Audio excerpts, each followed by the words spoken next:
সালামু আলাইকুম রহমতুল্লাহ। প্রিয় ভাইয়েরা, বন্ধুরা, সবাই কেমন আছেন? আশা করছি সবাই ভালো আছেন। অত্যন্ত ভারাক্রান্ত হৃদয়ে আপনাদের সামনে হাজির হয়েছে।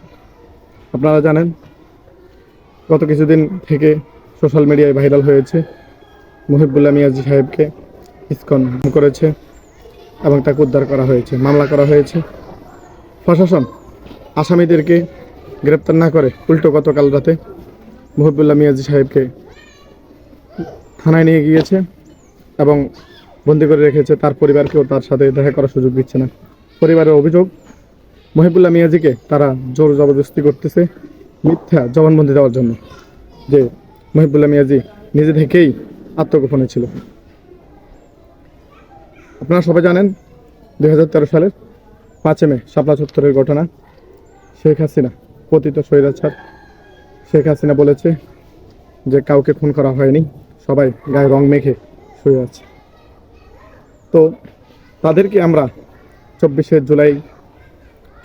জুলাই আন্দোলনের মাধ্যমে তাকে দেশ থেকে তাড়িয়ে দিয়েছি, ভেবেছি দেশের স্বাধীনতা এসেছে।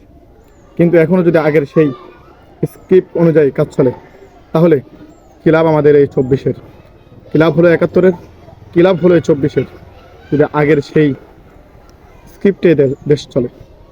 আমি সোজা সত্য বলতে চাই, মুহিবুল্লাহ মিয়াজি সাহেবকে যারা গুম করেছে তাদেরকে অনতিবিলম্বে শাস্তি দিতে হবে এবং কোনো ধরনের নাটকীয়তাকে প্রশ্রয় দেওয়া হবে না। ইনশাআল্লাহ কোনো ধরনের নাটকীয়তাকে প্রশ্রয় দেওয়া হবে না। এবং কি প্রশাসনের ভিতরে যে সমস্ত আওয়ামী স্বৈরাচার গ্রুপের লোক রয়েছে তাদেরকে অনতিবিলম্বে চাকরিচ্যুত করতে হবে এবং তাদেরকে কঠোর শাস্তি দিতে হবে।